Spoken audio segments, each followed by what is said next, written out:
आइए इस वीडियो में हम लोग चर्चा करेंगे आने वाले दीप दीपावली के बारे में, अर्थात देव दीपावली। जैसा कि आप लोग सब जानते हैं, अभी हम लोगों ने दीपावली मनाई और आने वाला जो कार्तिक मास की पूर्णिमा का दिन होता है वो देव दीपावली के रूप में मनाया जाता है, अर्थात देवों की दीपावली। तो इसे देव दीपावली इसलिए कहते हैं कि ऐसी मान्यता है कि इस दिन देवतागण स्वर्ग से खुद पृथ्वी पर आते हैं और गंगा नदी के तट पर दीपावली का उत्सव दीप जलाकर मनाते हैं। तो सोचिए कितनी बड़ी दीपावली हो गई। साथ ही साथ इसके पीछे जो कहानी है वो ये है कि तारकासुर नाम के जो बलवान जो राक्षस थे, वो जो दानव थे, उनका वध शिव जी के पुत्र अर्थात श्री कार्तिकेय जी ने किया था।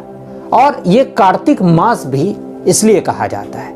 और कार्तिकेय जी ने जब उनका वध किया तो उनके 3 पुत्र थे और उन तीनों पुत्रों ने ब्रह्मा जी से तपस्या कर अमर होने का वरदान मांगा। तब ब्रह्मा जी ने कहा कि अमर होने का वरदान तो किसी को प्राप्त नहीं हो सकता है, पर तुम ऐसा कोई वर मांगो जो हम तुम्हें दे सकें। तो उन्होंने ब्रह्मा जी से यह वरदान मांगा कि हमारे नाम पर किसी विशेष राज्य की स्थापना हो, साथ ही साथ हमें अगर कोई मारे तो सिर्फ एक तीर से ही तीनों का वध हो सके, अर्थात एक तीर से ही तीनों एक साथ जो तीनों भाई हैं वो उनका वध हो सके। तो उन्होंने सोचा कि ऐसा तो संभव है नहीं, क्योंकि हम युद्ध में अलग अलग स्थिति में रहेंगे और ऐसा कोई तीर नहीं बना है जिससे कि हमें हमारा वध हो सकेगा, तो उस तरह से हम अमर हो जाएंगे। तो ब्रह्मा जी ने उन्हें वर दे दिया। उनके नाम पर उन्होंने अपने पराक्रम से तीनों लोकों पर अपना राज्य स्थापित कर दिया और वो त्रिलोकी हो गए। और तीनों लोगों पर जब उन्होंने अपना आधिपत्य स्थापित कर लिया, तब इंद्र और सभी देवतागण श्री भोले बाबा के शरण में गए और भोले बाबा से जब उन्होंने प्रार्थना की, शिव जी से जब उन्होंने प्रार्थना की, तो शिव जी उन तीनों का वध करने के लिए पृथ्वी पर आए।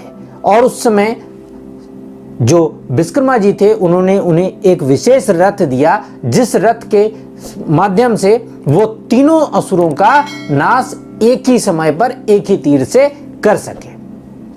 तब शिव जी ने विशेष अपनी विशेष शक्ति से एक ही तीर से तीनों असुरों का विनाश कर दिया और तीनों को वध कर दिया।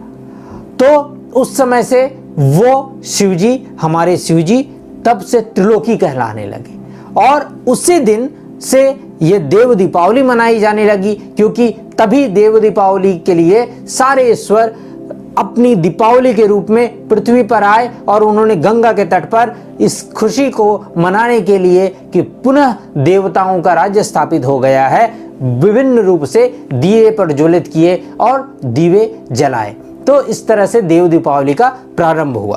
तो आइए पहले ये जानते हैं कि 2020 में दीपावली कब है। तो देव दीपावली सन 2020 में 29 नवंबर को मनाई जाएगी, अर्थात 29 नवंबर को देव दीपावली मनाई जाएगी, क्योंकि 2:53 से उस दिन पूर्णिमा लग जाएगी, जो कि दूसरे दिन तक चलेगी। तो इस तरह से देव दीपावली का दिन 29 नवंबर रविवार का दिन होने वाला है और उस दिन देव दीपावली मनाई जाएगी।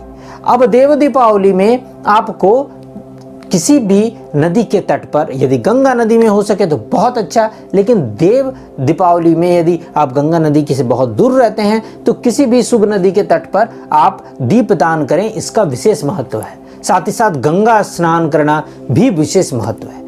पर यदि आप कहीं दूर रहते हैं या आप किसी कारण से ऐसा नहीं कर पा रहे हैं तो घर पर भी आप उस दिन गंगा जल मिलाकर स्नान करें, यह आपके लिए बहुत अच्छा होगा। साथ ही साथ घर पर भी कम से कम 5 या 11 घी के दिए प्रज्वलित करें और दीप दीपावली करें। और उस दिन श्री गणेश जी, श्री शिव जी, कार्तिकेय जी और शिव परिवार, साथ ही विशेष रूप से विष्णु भगवान की पूजा, क्योंकि कार्तिक मास की पूर्णिमा के दिन महालक्ष्मी नारायण भगवान की पूजा का विशेष महत्व है। इसलिए उस दिन इनकी पूजा यथाशक्ति यथासंभव आप लोगों को करनी चाहिए। जिस विधि से भी आप पूजन करना चाहें आप अपने योग्य ब्राह्मण से पूछकर कर सकते हैं, या आप खुद भी जैसे करते आए हैं वैसा कर सकते हैं। तो देव दीपावली मनाने का यही महत्व है, और इस दिन गंगा स्नान और दीपदान और दीप प्रज्वलित करने से आपके परिवार पर और आपके घर पर सदैव देवताओं की कृपा बनी रहती है। इसलिए इस दिन ये देव दीपावली अवश्य मनानी चाहिए। तब तक के लिए इस वीडियो में इतना ही, फिर आगे किसी वीडियो में मिलता हूं, तब तक के लिए नमस्कार।